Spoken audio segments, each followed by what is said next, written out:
Assalamualaikum warahmatullahi wabarakatuh.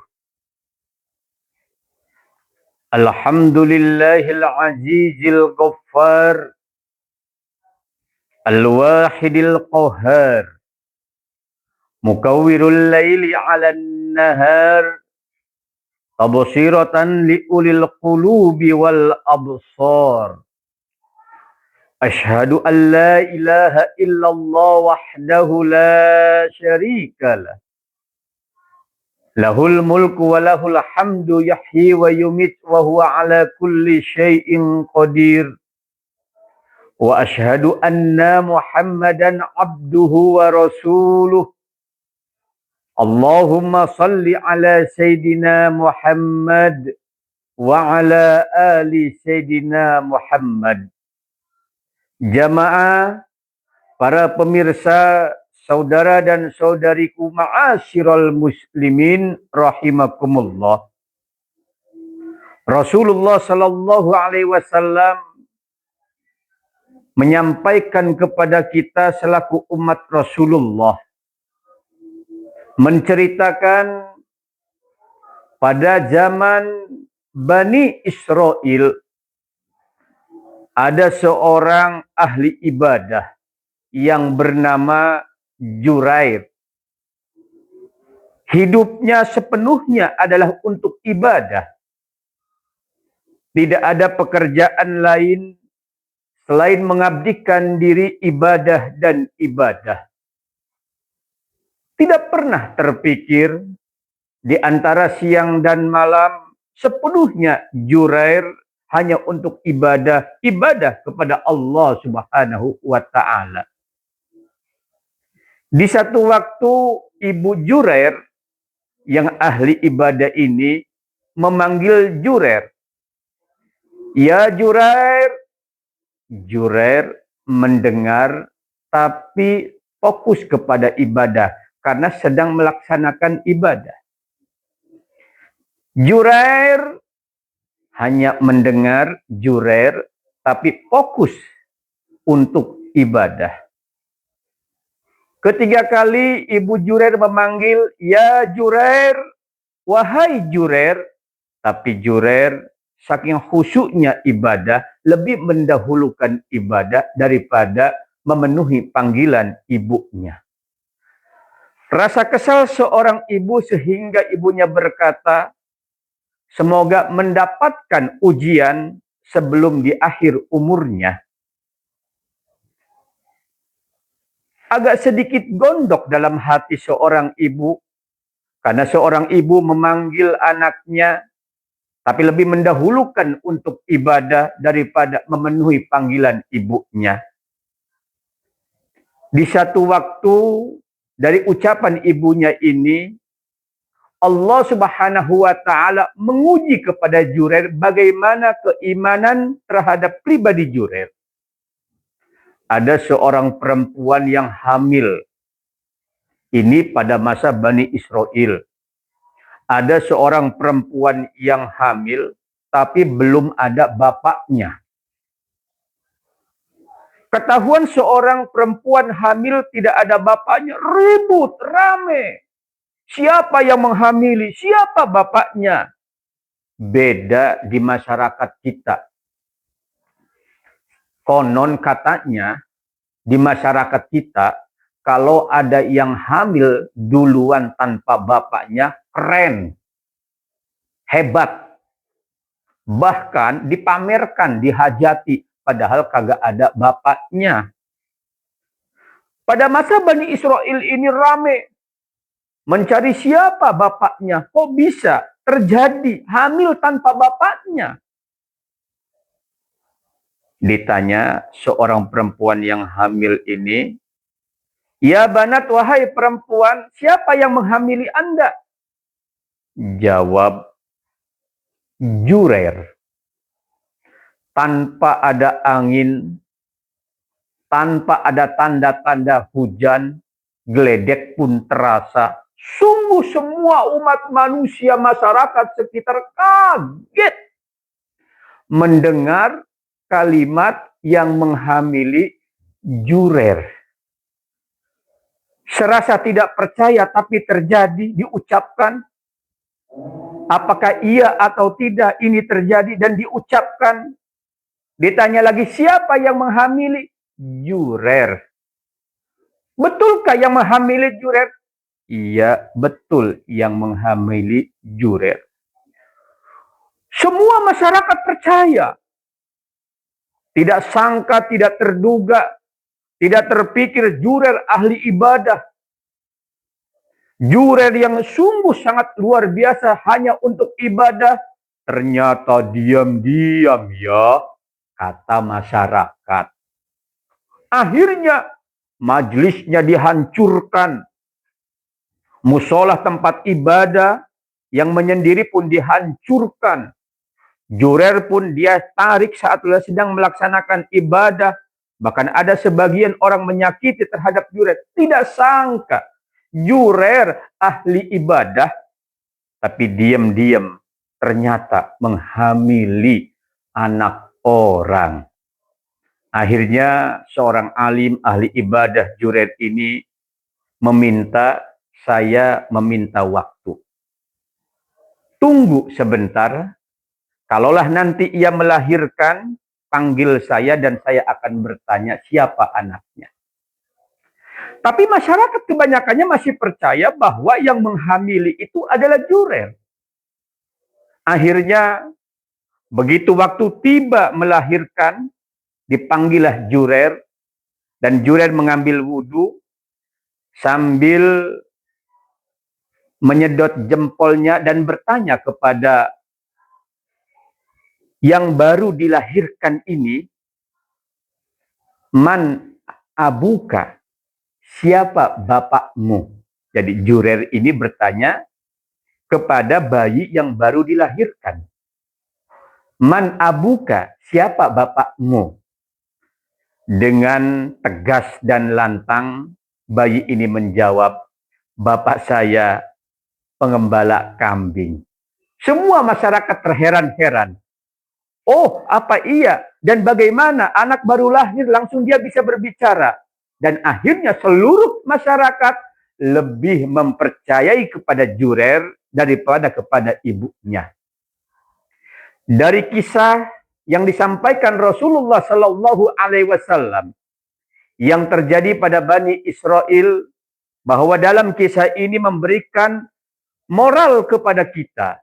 Yang pertama, Jurer beriman kepada Allah Subhanahu wa Ta'ala, tetapi Jurer tidak mengindahkan panggilan orang tuanya dalam arti tidak berbuat soleh. Maka di sini kita selaku orang yang beriman kepada Allah Subhanahu wa Ta'ala, iman seseorang tidak akan sempurna kalaulah tidak diiringi dan diikuti dengan amal soleh. Sehingga Allah Subhanahu wa Ta'ala mempertegas kepada kita di dalam surah Al-Baqarah ayat 82, Bismillahirrahmanirrahim. Walladzina amanu wa amilus solihat ulaika ashabul jannah hum fiha khalidun.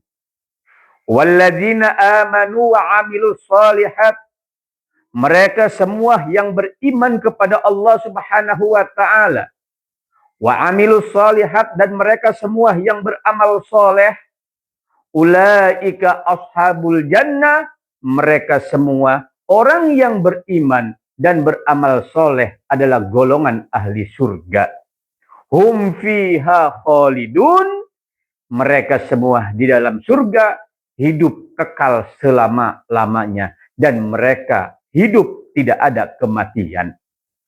Jamaah hadirin para pemirsa yang dimuliakan Allah, ma'asyiral muslimin rahimakumullah. Di dalam ayat ini maka dapat tafsirkan dalam kehidupan kita umat manusia. Yang pertama, Allah Subhanahu wa Ta'ala menyebutkan walladzina amanu wa amilus solihat.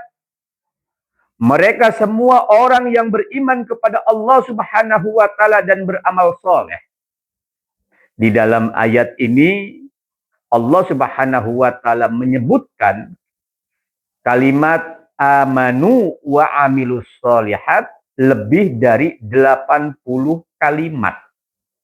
Jadi menyebutkan ayat ini lebih dari 80 kalimat. Kenapa Allah Subhanahu wa taala menyebutkan alladzina amanu wa amilus solihat? Mereka semua orang-orang yang beriman dan beramal soleh. Jadi ada dua suku kata. Beriman dan beramal soleh. Berbicara terkait mengenai masalah iman, iman itu kaitannya secara golbiyah, rohiyah, amaniyah. Jadi iman itu kaitannya adalah secara roh dan secara golbu, hati nurani. Wa amilus solihat, dan mereka semua yang beramal soleh, kaitannya adalah dengan jasadiyah. Secara perbuatan. Jadi secara perbuatan, secara jasadiyah, maka dapat kita simpulkan orang yang beriman, imannya belum sempurna kalaulah mereka itu belum beramal soleh. Orang yang beramal soleh belum sempurna amal solehnya kalaulah mereka itu tidak beriman. Iman, jamaah yang dimuliakan Allah, kaitannya adalah kepercayaan kita kepada yang gaib. Di dalamnya adalah, paling dasar adalah kita iman kepada Allah Subhanahu wa ta'ala. Sehingga dapat kita uraikan iman adalah amantu billahi wa malaikatihi wa kutubihi wa rusulihi wal yaumil akhir. Wa bil qadri khairihi wa syarrihi. Itu adalah dasar iman. Tetapi amilus solihat, orang yang beramal soleh, kaitannya secara jasadiyah secara fikriyah. Terkadang orang yang beriman ini kagak nyambung dengan orang yang beramal soleh. Orang yang beramal soleh pun tidak nyambung dengan orang yang beriman. Mari kita uraikan secara dalam. Berapa banyak di antara orang-orang yang beriman tapi tidak beramal soleh. Di saat ditanya, siapa Tuhan kamu? Allah. Quran kamu? Ya kitab kamu? Quran.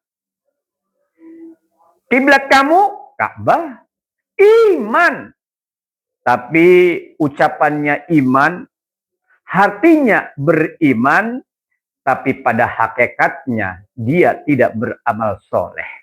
Berapa banyak orang yang beriman, di saat dia diberikan amanah menjadi pejabat, dia terus melaksanakan korupsi. Berapa banyak orang yang beriman, Allah Subhanahu wa ta'ala berikan amanah kecantikan dan kegagahan. Dia umbar auratnya.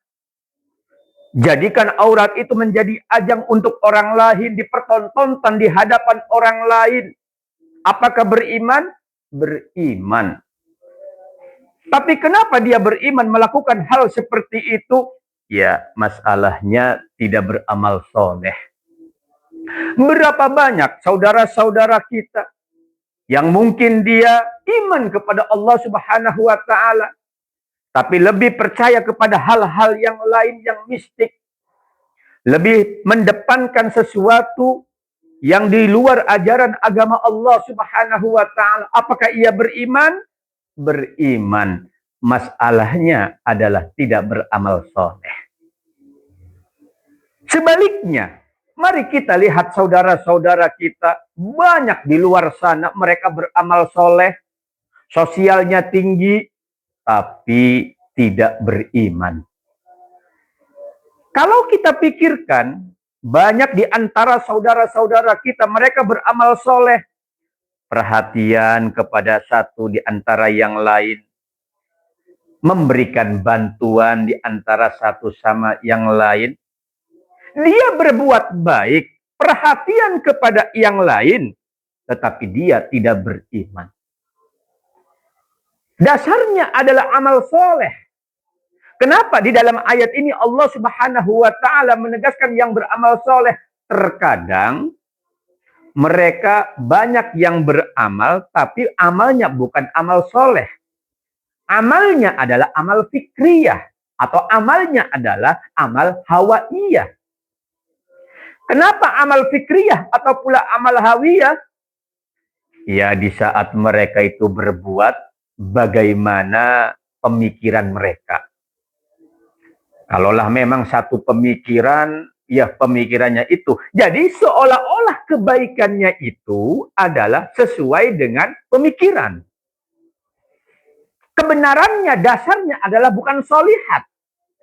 Tapi dasarnya adalah pemikiran.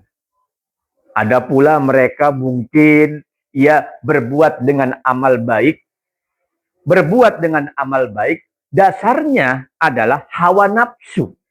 Jadi kebaikannya bukan diukur dengan solihat, tapi kebaikannya, kebenarannya, perbuatannya diukur dengan hawa nafsu. Maka sungguh sangat banyak sekarang ini terjadi, ada orang yang laki-laki menikah sama laki-laki. Tuh, ada kan?